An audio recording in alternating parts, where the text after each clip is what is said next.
Bonjour et bienvenue à ce nouvel épisode de JCP.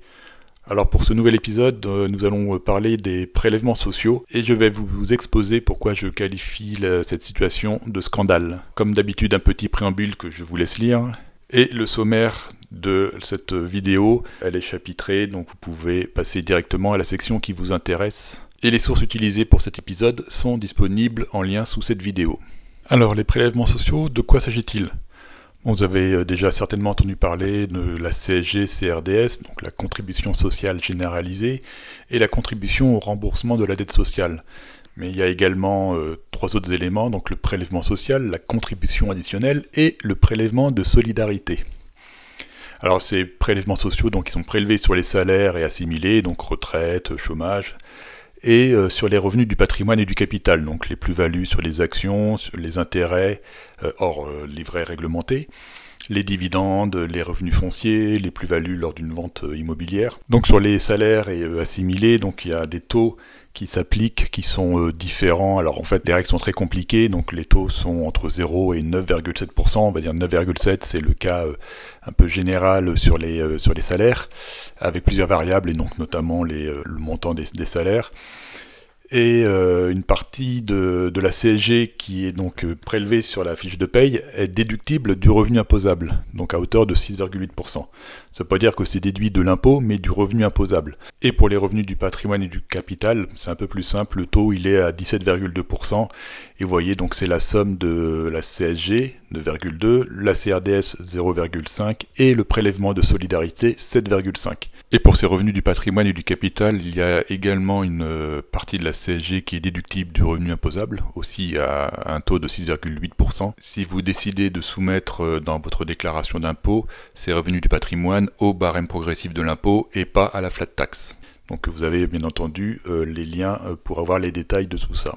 Alors concernant la CSG, donc elle a été créée en 1990 et elle sert à financer donc la sécurité sociale, en complément bien entendu des cotisations sur la fiche de paye. Vous avez déjà des cotisations pour tout ça, mais en plus vous avez la CSG donc pour la famille, la maladie, la vieillesse, l'autonomie et la dette sociale, on y reviendra, et aussi pour l'assurance chômage. Et ça rapporte environ 150 milliards d'euros par an à l'État. Et vous avez un petit diagramme donc, qui montre que lorsque ça a été créé en 90, le taux était de 1,1% et ça a tranquillement augmenté au fil des années. Et à partir de 2005, il y a eu une différence qui s'est créée entre selon si c'était du salaire donc, ou assimilé ou du capital, le taux a été différent. Et c'est en 2019, donc avec la création du PFU, que les taux se sont rejoints pour devenir donc 9,2 pour la partie CSG. Donc concernant la CRDS, donc la contribution au remboursement de la dette sociale, donc le titre est assez explicite. Ça a été créé en 96 pour rembourser la dette de la sécurité sociale. Donc c'est un taux de 0,5% qui est prélevé sur tous les revenus. Ça rapporte environ 8 milliards par an. Et donc lorsqu'elle a été créée en 96, c'était pour 13 ans, donc jusqu'en 2009. Mais étonnamment, la dette de la sécurité sociale était toujours là. Donc ça a été prolongé, reprolongé. Donc pour l'instant, elle est jusqu'en 2033. Mais comme toutes les taxes provisoires en France, elles sont là pour durer. Et le prélèvement de solidarité, donc qui a été créé en 2019 lors de la mise en place du PFU. Donc le taux est de 7,5% qui est prélevé sur les revenus du patrimoine et du capital, et pas sur les salaires. Alors par contre, j'ai pas réussi à trouver combien ça rapportait par an. Il faudrait se plonger dans le budget de l'État pour avoir cette information. Et donc ce qui est intéressant, c'est que pour les non-résidents, une partie de ces prélèvements sociaux s'applique. Donc en fait, il y a eu tout un débat entre l'Europe et la France, mais depuis 2015, et ça a été mis en place rétroactivement en 2012, la CSG et la CRDS ne sont pas dues par un non-résident s'il est affilié à un régime de sécurité sociale au sein de l'espace économique européen, la Suisse et le Royaume-Uni. Donc en fait, vu de l'Europe, CSG et CRDS sont des cotisations sociales, donc s'il la paye déjà dans un pays étranger, il n'a pas besoin de la payer en France, alors que pour la France, à l'époque en tout cas, c'était vu comme un simple impôt et donc était dû dans tous les cas. Donc un non-résident n'a pas à régler CSG-CRDS pour bien sûr ses revenus de sources françaises et qui sont sujets à l'impôt en France. Donc ça va dépendre des conventions fiscales entre les pays. Par contre, le prélèvement de solidarité, lui, il reste dû et il est prélevé donc sur les revenus et les plus-values de l'immobilier de source française, qui est le cas le plus classique de revenus de source française imposés en France, même lorsqu'on est non-résident. Donc c'est typiquement les revenus locatifs ou lors d'une vente immobilière en France. Ce qui signifie que pour les non-résidents qui sont en dehors de cette Europe élargie, ils restent donc sujets aux prélèvements sociaux, donc CSG, CRDS et prélèvements de solidarité. Et on arrive au cœur de ce dossier. Pourquoi je parle d'un scandale sur les prélèvements sociaux? Alors pour plusieurs raisons. Donc le premier, c'est cette fameuse dette sociale qui est censée être remboursée, couverte donc par la CRDS à hauteur de 0,5% et la CSG, donc il y a 0,45% dans la CSG qui est aussi prélevée dans ce but, mais ça semble éternel. Et je vous ai mis là une copie d'une partie du rapport de la Cour des comptes qui vient d'être publié ces derniers jours. Donc je vous ai mis le lien en dessous si vous voulez le lire, c'est assez affligeant. Ce rapport de la Cour des comptes dit que la sécurité sociale va dans le mur et qu'il faut redresser les comptes, puisque là pour le budget 2026, ils sont en train de partir sur une base de environ 22 milliards de déficit. Et donc dans ce diagramme présenté, là vous avez deux montants, donc un qui est la dette en marron, restant à amortir à la CADES, donc c'est l'entité qui a été créée pour le remboursement de la dette sociale, donc c'est à ça que sert la CRDS et une partie de la CSG. Donc vous voyez qu'au fil du temps, effectivement, la dette restante de la CADES diminue, donc et les prévisions donnaient donc une fin en 2033. Mais en même temps, comme la sécurité sociale est déficitaire, donc il y a une autre poche droite, poche gauche, une autre poche, elle, cumule de la dette, donc ça s'appelle l'ACOS, et elle augmente au fil du temps, avec vous voyez ici les prévisions. Et en gros, ce que dit la Cour des comptes, donc c'est le texte que je vous ai mis en dessous, je vous laisserai le lire dans le détail, mais c'est qu'il va falloir, déjà arrêter d'avoir une sécurité sociale déficitaire pour stabiliser cette dette, 2, d'un point de vue purement paperasse, transférer la dette de l'ACOS vers la CADES pour que la CRDS et la CSG réduisent et remboursent cette dette. Donc autant dire que cette dette, elle est encore là pour un sacré moment. Alors d'autres points qui sont discutables sur ces prélèvements sociaux, donc on disait pour un non-résident fiscal, donc le prélèvement de solidarité, il reste dû pour les revenus de source française, en complément de l'impôt sur le revenu.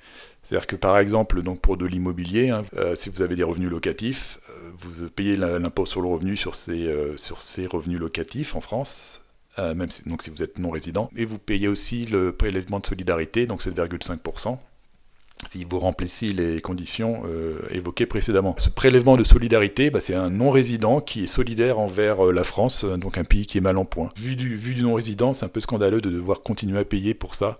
Il y a déjà l'impôt sur le revenu, mais il faut en plus payer ces 7,5%.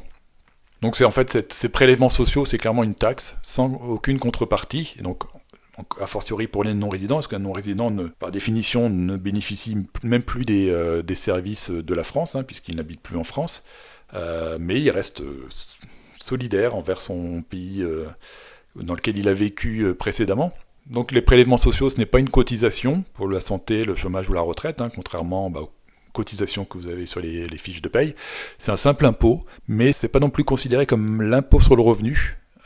Et l'exemple d'après justement le démontre, c'est que donc la CDHR, donc contribution différentielle sur les revenus, qui a été inventée en 2025 et qui est partie pour être également reconduite alors qu'elle était censée être temporaire. Donc elle s'applique pour les personnes seules qui ont des revenus supérieurs à 250 000 euros ou les couples au-delà de 500 000. Elle a été créée pour assurer un taux d'imposition moyen minimum de 20%. Taux d'imposition sur le revenu. Parce que lorsque les revenus proviennent principalement du capital et donc sont taxés au PFU, il y a seulement 12,8% parmi les 30% qui sont de l'impôt sur le revenu. Les 17,2% ne sont pas pris en compte dans ce taux d'imposition. Donc ce qui fait que effectivement les 12,8%, donc ça fait baisser la moyenne sous les 20%, ce qui veut dire que les gens concernés sont imposés en complément. Et donc cette CDHR impose les revenus du capital, surtout donc pour quelqu'un qui serait à 100% dépendant de revenus du capital, donc impose ses revenus à hauteur de 37,2% au lieu de 30%. Donc comme je disais, donc ces prélèvements sociaux ne donnent pas de sécurité sociale, ce sont des impôts, il n'y a rien en retour, et notamment il n'y a même pas la santé. Nos génies en 2016 ont inventé un concept qui s'appelle communément la taxe PUMA. Donc pour un résident qui a peu de revenus professionnels, des faibles salaires par exemple, ou assimilés, inférieurs à environ 9 000 euros, et des revenus de son patrimoine qui sont supérieurs à environ 22 000, parce que ça c'est indexé sur le plafond de la sécurité sociale, donc ce sont des chiffres arrondis, donc c'est typiquement un rentier, eh bien il doit payer ce qui s'appelle la cotisation subsidiaire maladie, donc communément la taxe PUMA, qui correspond à environ 6,5% maximum des revenus, parce que là, pareil, la formule est un peu complexe, et ça lui permet d'avoir cette protection universelle maladie, donc la sécurité sociale pour la santé, mais bien sûr il n'y a pas la complémentaire, il n'y a pas de mutuelle complémentaire, donc parce que, bien sûr il y a la complémentaire santé solidaire qui existe pour les gens qui ne sont pas dans ce cadre-là, donc notamment ceux qui ont des très faibles revenus et qui n'ont pas de revenus du patrimoine. Et donc, bien sûr, ce rentier devra payer, s'il le souhaite, c'est pas obligatoire, mais payer une mutuelle complémentaire privée en parallèle pour avoir une couverture santé complète. Donc, ce qu'il faut savoir, pour un salarié, la cotisation maladie, elle est payée sur les charges patronales, donc avec un taux entre 7 ou 13%, mais ce n'est plus prélevé sur les charges salariales. Et donc, notamment dans le cadre de discussions budgétaires, il y avait un débat sur le fait que le travail devait mieux rapporter que la rente, et que donc les rentiers devraient être taxés encore plus, et ainsi de suite. Donc j'ai fait quelques simulations pour essayer de comprendre et quantifier un peu tout ça. Donc pour comparer une personne seule qui serait soit avec des revenus du travail ou des revenus provenant d'une rente. Donc j'ai pris le cas du salaire médian. Donc les simulations que vous voyez sur la colonne de gauche proviennent du site de l'URSSAF, un scénario standard, après il y a toujours des cas particuliers, mais sur un schéma standard. Donc en fait le salaire médian, donc après impôt sur le revenu, il est à peu près à 2 000 euros net par mois. Donc ce qui correspond à un brut de 2 700. Mais vu de l'employeur, incluant les charges patronales, c'est 3 569 euros par mois. Donc le site de l'URSSAF donne le détail, en fait, l'équivalent d'une fiche de paye, des différentes cotisations basées sur ce brut, ou ce super brut. Donc là j'ai décomposé entre les charges patronales plus les charges salariales, donc la santé, la complémentaire, puisque maintenant les complémentaires sont obligatoires. La retraite, pour quelqu'un qui touche un salaire médian, tous les mois, c'est 750 euros de cotisation. Le chômage, la CSG, donc la fameuse CSG déductible et la non déductible, ce qui nous donne donc un net avant impôt de 2115, une estimation donc de l'impôt sur le revenu de 90 euros par mois, et donc un super net de 2025. Et qui donne donc une taxation nette de 43%, donc entre les 2025 réellement touchés à la fin du mois, donc qui couvre le reste des dépenses, et on va dire que cette personne dépense les 2025, et les 3 569 qui est finalement le montant que son employeur lui alloue pour payer cette personne.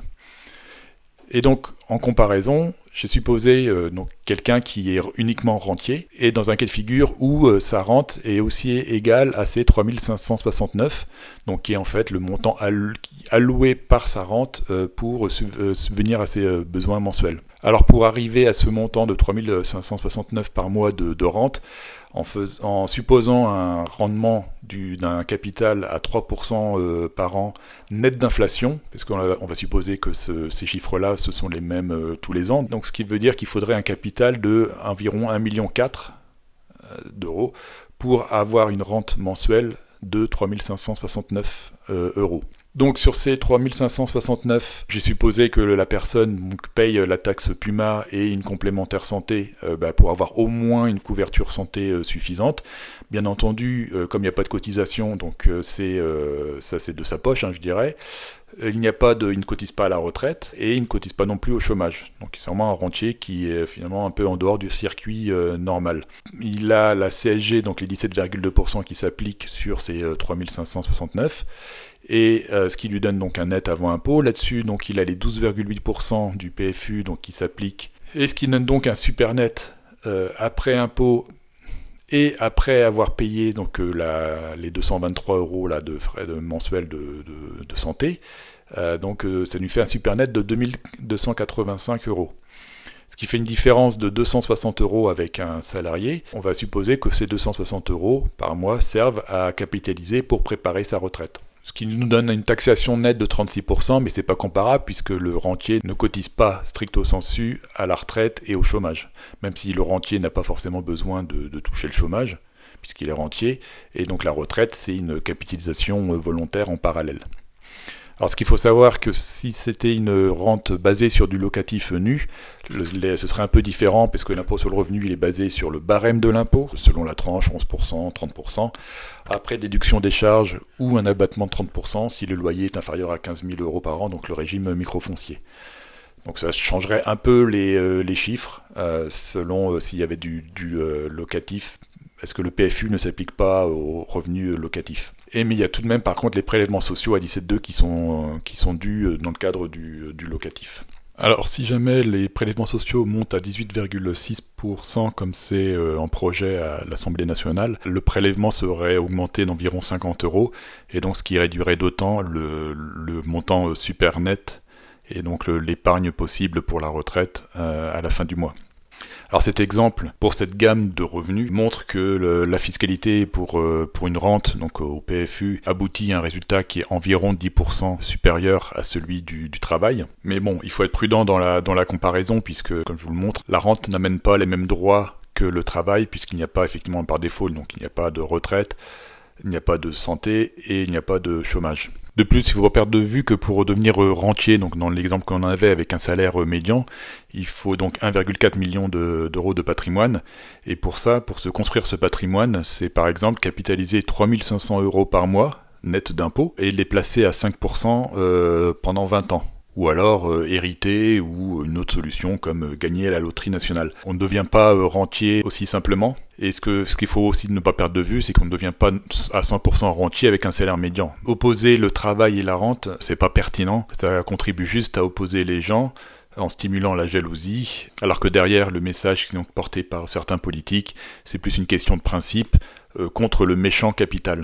De plus, augmenter les taxes sur les rentiers ne les fera pas reprendre le travail, mais plutôt quitter le pays. Si être rentier en France devient vraiment inintéressant, si on peut imaginer une taxation à l'extrême, ces gens partiront de France tout simplement. Et augmenter les prélèvements sociaux, comme on voit dans les discussions là, à l'Assemblée nationale, ça va impacter finalement tout le monde, le petit épargnant qui met un peu de côté un peu d'épargne avec son salaire médian ou un peu au-dessus.